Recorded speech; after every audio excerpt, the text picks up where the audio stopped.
આજનો આપણો ટોપિક છે સમાન બાહ્ય ક્ષેત્રમાં મૂકેલ ડાયપોલ. સૌથી પહેલાં સમાન ક્ષેત્ર કેને કહેશું? તો કે જે ક્ષેત્રની ક્ષેત્રરેખાઓ એકબીજાથી સમાન અંતરે આવેલી હોય તથા ક્ષેત્રની પ્રબળતા દરેક બિંદુઓ પાસે સમાન હોય, આવા ક્ષેત્રને આપણે સમાન ક્ષેત્ર કહીશું. એવા કોઈ બાહ્ય ક્ષેત્રની અંદર આપણે એક ડાયપોલ મૂકી દઈએ તો તેના ઉપર કેવા પ્રકારનું ટોર્ક લાગશે એ આ ટોપિકમાં સમજાવ્યું. તો એની માટે આકૃતિ જોઈએ.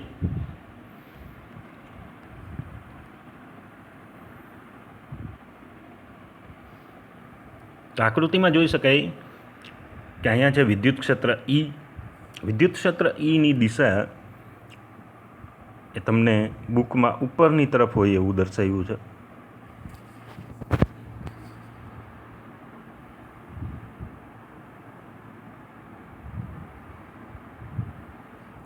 આ છે વિદ્યુત ક્ષેત્ર ઈની દિશા. વિદ્યુત ક્ષેત્ર હંમેશા પ્લસથી માઇનસ તરફ હોય, એટલા માટે નીચે આપણે પ્લસ મૂકી દઈએ અને ઉપર માઇનસ.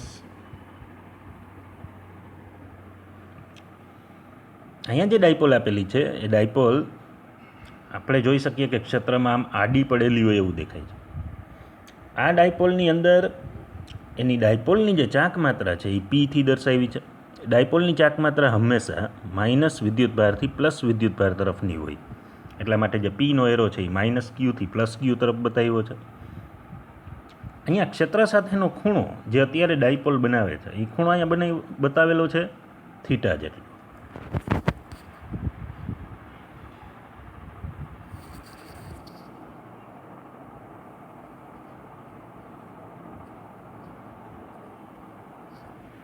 તો આ જે ખૂણો છે, જે ડાયપોલની ચાક માત્રા એ વિદ્યુત ક્ષેત્ર ઈ સાથે બનાવે છે, એ છે થીટા જેટલો ખૂણો. પછી ડાયપોલનું પૂરું અંતર કેટલું હોય? 2a જેટલું. એનો મતલબ કે એનાથી અડધું અંતર કેટલું હશે? તો કે a જેટલું. એ અંતર પણ અહીંયા બતાવ્યું છે. હજી એક વધારાની બે વસ્તુઓ બતાવી છે. એ વસ્તુઓ છે QE અને માઇનસ QE. આ QE અને માઇનસ QE શું છે? તો કે એ બંને વિદ્યુત બળ દર્શાવે છે. કારણ કે વિદ્યુત બળનું સૂત્ર આપણે આગળ ભણી ગયા, એ હતું આવું સૂત્ર: F બરાબર QE. એના ઉપરથી ધન વિદ્યુતભાર Q ઉપર લાગતું બળ એ બતાવ્યું છે ઉપર તરફ.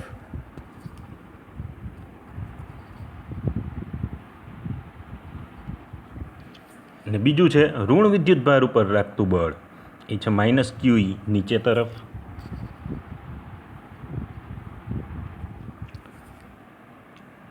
તો પેલું બળ ઉપર તરફ શું કામ છે? તો કે ધન વિદ્યુતભાર છે ક્ષેત્રમાં જે નેગેટિવ એરિયા છે એ બાજુ આકર્ષિત થશે, અને ઋણ વિદ્યુતભાર ક્ષેત્રનો જે પોઝિટિવ પોર્શન છે એ બાજુ આકર્ષિત થશે. તો આપણે જોઈ શકીએ નેગેટિવ ઉપર છે, પોઝિટિવ નીચે, એટલા માટે અહીંયા બળ છે એ આ રીતે બતાવ્યા છે. આટલી સમજૂતી પછી આપણે સમજી શકીએ કે આ બળ છે એ કેવા છે? સમાન મૂલ્યના. પરંતુ અહીંયા માઇનસ નિશાની છે એટલા માટે આ બળ કેવા છે? વિરુદ્ધ દિશાના.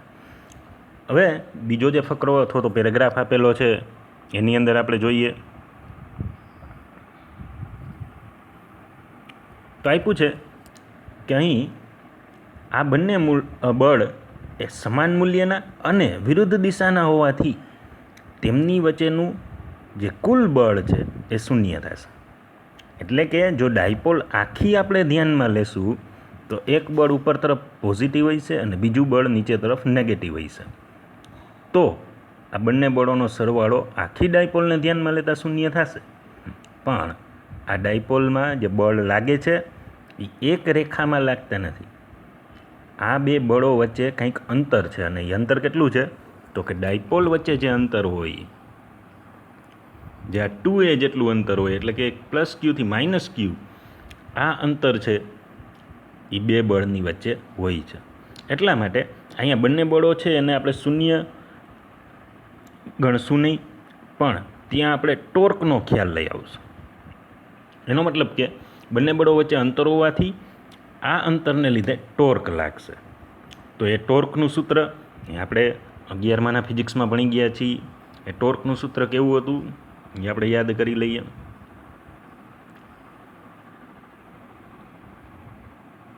ટોર્કનું સૂત્ર હતું ટાઉ બરાબર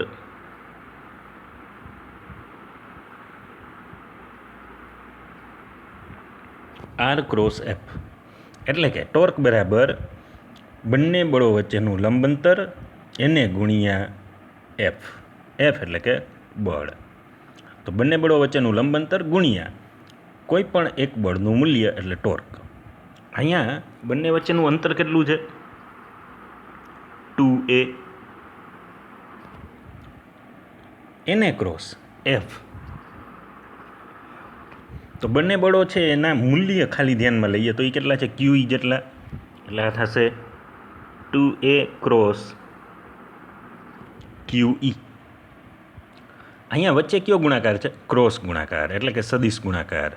એનો મતલબ કે આને જો બીજી રીતે લખીએ તો આમ લખી શકાશે 2a ગુણ્યા QE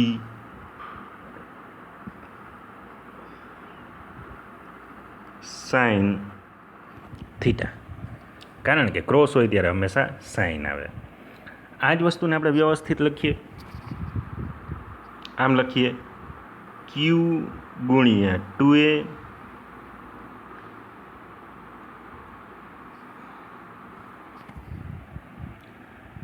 ગુણ્યા E સાઇન થીટા. આપણને ખબર છે કે Q ગુણ્યા 2a શું છે એ આપણે આગળ જ આવી ગયું છે. Q ગુણ્યા 2a છે એ ડાયપોલની ચાક માત્રા છે અને P થી દર્શાવાય. અને E સાઇન થીટા છે એ ક્ષેત્રનો સાઇન ઘટક છે. એટલા માટે અહીંયા આપણે લખી શકીએ આને P ક્રોસ E. તો આમ સમાન બાહ્ય ક્ષેત્રમાં મૂકેલી ડાયપોલ માટે ટોર્કનું સૂત્ર થશે tau is equal to P cross E. તથા આ ટોર્કની દિશા કઈ બાજુ હશે?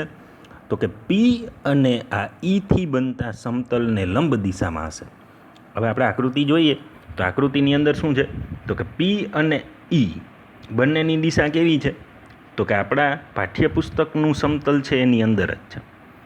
તો હવે જે ટોર્ક હશે એની દિશા એ બંનેને લંબ દિશા કઈ હોય? હંમેશા પાઠ્યપુસ્તકને પૃષ્ઠને લંબ રૂપે બહાર તરફ નીકળતી હોય એવી દિશામાં હશે. એટલે આ ટોર્ક છે એ પાઠ્યપુસ્તકને લંબ રૂપે બહાર નીકળતી દિશામાં છે. આ ટોર્કની દિશા થઈ. તો આ સૂત્ર છે એ તમને અહીંયા બુકની અંદર ગણતરી કરીને સમજાવ્યું છે. એની અંદર પણ એ જ સૂત્ર આપણને દેખાય છે. Tau is equal to P cross E. પછી બીજો વિચાર કરીએ. જો આ ડાયપોલ છે એ વિદ્યુત ક્ષેત્રને સમાંતર બને ત્યારે શું થાય? જો ડાયપોલ વિદ્યુત ક્ષેત્રને સમાંતર બની જાય તો આપણે દોરી અને બતાવીએ કે કેવી પરિસ્થિતિ થાય.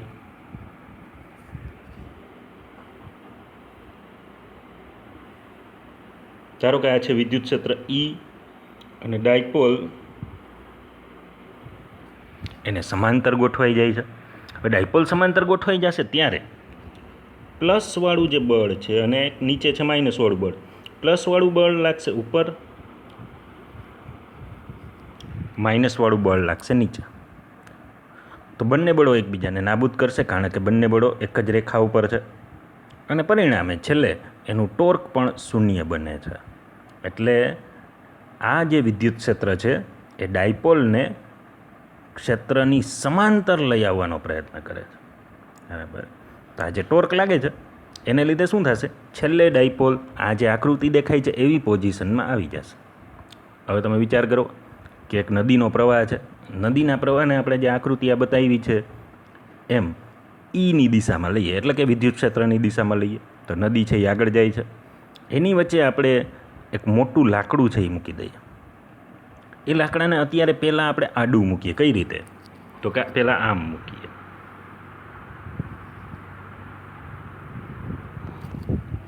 હવે ધારો કે આ લાકડાને આપણે વચ્ચેથી અટેચ કરી દઈએ, તો આ જરાક ઘાટો ભાગ મેં બતાવ્યો છે અને બીજા કલરથી પણ બતાવી શકું. અહીંથી આપણે આને અટેચ કરી શકીએ. હવે શું થશે? હવે જ્યારે પાણીનો પ્રવાહ આગળ વધશે ત્યારે આ લાકડામાં એક તો નીચે તરફથી પાણીનો પ્રવાહ બળ લગાડશે અને બીજો પાણીનો પ્રવાહ અહીંથી આવતો હોય છે. પરિણામ શું આવશે? પરિણામ લાકડું છે એ ફરવાનો પ્રયત્ન કરશે. આ એક સિમ્પલ સરખામણી છે. જરૂરી નથી કે આવી જ ઘટના બને, પણ આપણી સમજૂતી માટે આપણે આ ઉદાહરણ લઈએ છીએ. એટલે જનરલી આપણે જોયું હોય છે કે પાણીના પ્રવાહમાં તરતું લાકડું એ પાણીના પ્રવાહની સમાંતર દિશામાં જતું હોય. ક્યારેય લાકડું આવી રીતે જે અત્યારે બતાવ્યું છે એવી આડી દિશામાં નહીં જતું હોય. શું કામ? તો કે જ્યારે આડી દિશામાં જશે તો એના ઉપર મહત્તમ ટોર્ક લાગશે, પણ જ્યારે એ સમાંતર છે ત્યારે ટોર્ક શૂન્ય બની જશે. તો આ હતી સમાન વિદ્યુત ક્ષેત્રમાં મૂકેલી વિદ્યુત ડાયપોલની વાત. એનાથી આગળ બીજી આકૃતિઓ સાઈડમાં આપી છે. જો વિદ્યુત ક્ષેત્ર સમાન ન હોય તો શું થાય? જો વિદ્યુત ક્ષેત્ર સમાન ન હોય તો પરિણામી બળ શૂન્ય નહીં હોય. કારણ તો કે પરિણામી બળ છે એ એક સાઈડ ઉપર અથવા તો એક વિદ્યુત ભાર ઉપર વધારે હશે અને બીજા વિદ્યુત ભાર ઉપર ઓછું હોય છે. પણ વિદ્યુત ક્ષેત્ર સમાન ન હોય એનો અર્થ શું થયો? તો કે કોઈ દિશામાં વિદ્યુત ક્ષેત્ર વધારે પ્રબળ હોય અને કોઈ દિશામાં વિદ્યુત ક્ષેત્ર ઓછું પ્રબળ હોય. એટલે જે દિશામાં વિદ્યુત ક્ષેત્ર વધારે પ્રબળ હશે એ દિશામાં વધારે બળ લાગશે અને જે દિશામાં વિદ્યુત ક્ષેત્ર ઓછું પ્રબળ હશે એ દિશામાં ઓછું બળ લાગશે. એનો મતલબ કે બંને બળનો જ્યારે આપણે સરવાળો કરશું ત્યારે પરિણામી બળ શૂન્ય નહીં થાય. અને આ બે બળ તો છે જ, એક ઓછું છે એક વધારે, એટલે ટોર્ક તો લાગશે જ. જેવી રીતે આગળ સમાન વિદ્યુત ક્ષેત્રમાં લાગતું હતું એટલે ટોર્ક તો હશે, પણ બંને બળોનો સરવાળો શૂન્ય નહીં થાય. તો એની માટે બે કેસ આપણે વિચારી શકશું. એમાં બાજુમાં જે આકૃતિ આપી છે, હવે આપણે સમજવું સહેલું છે. આમાં વિદ્યુત ક્ષેત્ર પહેલી આકૃતિની અંદર આ વિદ્યુત ક્ષેત્રની દિશા છે એ હંમેશા પ્લસથી માઇનસ તરફ હોવાની. અહીંયા ડાયપોલ મૂકેલી છે, ડાયપોલના પીની દિશા માઇનસથી પ્લસ તરફ હોવાની. એનો મતલબ કે અહીંયા વિદ્યુત ક્ષેત્ર ઈ અને પી બંને સમાંતર દિશામાં છે. બંને સમાંતર દિશામાં છે તો શું થશે?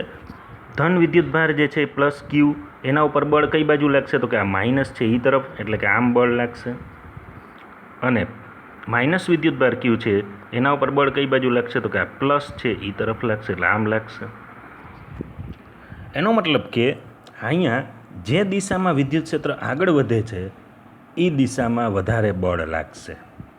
એટલા માટે અહીંયા લખ્યું છે કે કુલ બળની દિશા એ વધતા ક્ષેત્રની દિશામાં હોય, એટલે કે આ જે એરો છે એ દિશામાં હોય. બીજું આપણે જોઈએ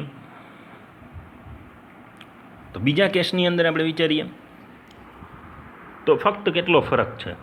તો કે ફક્ત અહીંયા આપણે આ ડાયપોલની દિશા છે એ બદલાવી નાખી, એને માઇનસ ક્યુથી પ્લસ ક્યુ તરફ લઈ ગયા છીએ. હવે તો કે વિદ્યુત ક્ષેત્ર ઉપર પ્લસથી માઇનસ છે, એટલે આ જે નેગેટિવ વાળો વિદ્યુત ભાર છે એ ડાબી બાજુ આવવાનો પ્રયત્ન કરશે અને પ્લસ ક્યુ વિદ્યુત ભાર છે એ જમણી બાજુ આવવાનો પ્રયત્ન કરશે. એટલા માટે અહીંયા જે એરો છે એ આમ બતાવ્યા છે, પ્લસ ક્યુને માઇનસ તરફ બતાવ્યો છે, માઇનસ ક્યુ વાળો છે એને પ્લસ તરફ બતાવ્યો છે. તો આમાં બળ છે એ કઈ દિશામાં લાગશે? તો કુલ બળની દિશા એનો આપણે એરો જોઈ લઈએ. તો આમાં એરો છે એ ઉપર કરતાં વિરુદ્ધ છે, આ એરો છે એ ડાબી તરફ બતાવ્યો છે. તો આમ જ્યારે ડાયપોલ છે એ ક્ષેત્રને સમાંતર અથવા તો પ્રતિ સમાંતર હોય તો કઈ દિશામાં બળ લાગે એનો ખ્યાલ આપણને અહીંયા સ્પષ્ટ કરીને સમજાવ્યો છે. પછી એનાથી આગળ આપણે જોઈ શકીએ કે અહીંયા બંને કિસ્સાઓમાં કુલ ટોર્ક શૂન્ય છે. શું કામ? તો કે ડાયપોલ છે એ કેવી છે? કાં તો ક્ષેત્રને સમાંતર છે કાં તો ક્ષેત્રને પ્રતિ સમાંતર છે. પહેલા કેસની અંદર ખૂણો કેટલો બનશે? 0 ડિગ્રી જ્યારે સમાંતર હોય, અને પ્રતિ સમાંતર હોય ત્યારે ખૂણો કેટલો બનશે? 180 ડિગ્રી. હવે આપણા ટોર્કના સૂત્રની અંદર શું આવે છે? Sine theta. તો પહેલાં ખૂણો લગાડીએ 0, તો સાઇન 0 એટલે 0, ત્યારે પણ ટોર્ક 0 થશે. અને બીજામાં પ્રતિસમાંતર હોય ત્યારે ખૂણો 180, તેમાં સાઇન લગાડીએ તો સાઇન 180, એનો પણ જવાબ આવશે 0. એટલા માટે આ બંને કેસમાં ટોર્ક છે એ શૂન્ય હોય છે. પછી આપણે જોયું અસમાન વિદ્યુત ક્ષેત્રની વાત. તો અસમાન વિદ્યુત ક્ષેત્રને સમજવા માટે અહીંયા એક કાગળ અને કાંસકાનું ઉદાહરણ આપેલું છે. તો આપણે આગળ ઘર્ષણના પ્રયોગો કર્યા, એમાં જોયું કે જ્યારે આપણે કાગળ અને કાંસકાને એકબીજા સાથે નજીક લઈ આવીએ તો કાંસકો છે એ સૂકાવાળમાં ઘસેલો હોય તો કાગળને આકર્ષે છે. પણ આવું શું કામ થાય છે? આવું એટલા માટે થાય છે કે વિદ્યુત ભારિત કાંસકો જ્યારે આપણે એને સૂકાવાળમાં ઘસીએ છીએ ત્યારે વિદ્યુત ભારિત કાંસકો એટલે કે કાંસકાની અંદર વિદ્યુત ભાર ઉત્પન્ન થાય છે. અને એ કાંસકાની અંદર જે વિદ્યુત ભાર ઉત્પન્ન થાય છે એ વિદ્યુત ભાર શું કરશે? તો કે એની બાજુમાં મૂકેલા કાગળના ટુકડાઓમાં ધ્રુવીભવન ઉત્પન્ન કરશે. ધ્રુવીભવન એટલે કે પ્લસ અને માઇનસ બંને વિદ્યુત ભારોને છૂટા પાડવાનું કામ કરશે. એની એક સિમ્પલ આકૃતિ આપણે વિચારીએ તો ધારો કે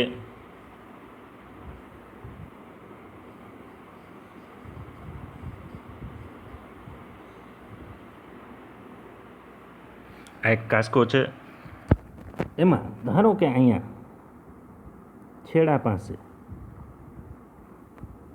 ધન વિદ્યુત ભાર આવ્યો. આ એના જે પોઈન્ટ બતાવ્યા છે અહીંયા બધે ધારો કે ધન વિદ્યુત ભાર આવ્યો. બાજુમાં આપણે મૂકી દઈએ કાગળના ટુકડાઓ.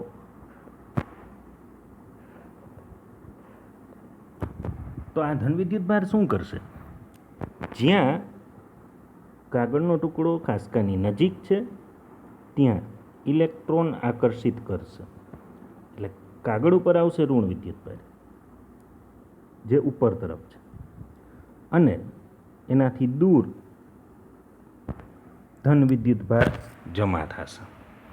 તો આને કહેવાય ધ્રુવીભવન. ધ્રુવીભવન એટલે વિદ્યુત ભારો છૂટા પડ્યા. એનો મતલબ કે આ પણ એક ડાયપોલ જેવી રચના બની જેમાં માઇનસ અને પ્લસ અને એમની વચ્ચે કંઈક અંતર છે. તો આમાં પણ ડાયપોલ ચાકમાત્રા પ્રેરિત થઈ તેવું કહેવાય. હવે વિદ્યુત ક્ષેત્ર આમાં કઈ દિશામાં હશે અથવા તો કેવું હશે?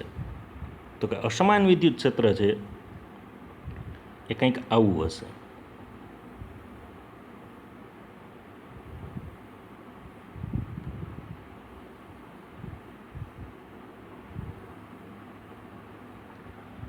આ અસમાન વિદ્યુત ક્ષેત્ર, એમાં જ્યાં કાંસકાનો પોઈન્ટ છે ત્યાં ક્ષેત્ર રેખાઓ જો નજીક નજીક છે એટલા માટે અહીંયા પ્રબળ ક્ષેત્ર છે. અને આ જે દૂરના પોઈન્ટ છે એમાં ક્ષેત્ર રેખાઓ છૂટી છૂટી છે એટલે અહીંયા નિર્બળ ક્ષેત્ર છે. એટલા માટે આ જે કાગળ છે જેમાં માઇનસવાળો જે ભાગ છે એ આ કાંસકાના પ્લસવાળા ભાગ તરફ આકર્ષિત થશે. એટલે કે કાગળ છે એ કાંસકા તરફ ખેંચાઈ જશે. પરંતુ અહીંયા યાદ રાખવાનું છે કે કાંસકો છે એનું વિદ્યુત ક્ષેત્ર અસમાન વિદ્યુત ક્ષેત્ર છે, એટલે કે સમાન વિદ્યુત ક્ષેત્ર નથી. અને આ પરિસ્થિતિમાં એવું સરળતાથી જોઈ શકાય કે કાગળ છે એ કાંસકા તરફ ખસવો જોઈએ. તો આ હતું સમાન વિદ્યુત ક્ષેત્રમાં મૂકેલ વિદ્યુત ડાયપોલ ઉપર લાગતા ટોર્કનું સૂત્ર અને અસમાન વિદ્યુત ક્ષેત્રની થોડીક માહિતી. નેક્સ્ટ ટોપિકમાં સતત વિદ્યુત ભાર વિતરણ એ આપણે નેક્સ્ટ લેક્ચરમાં જોશું.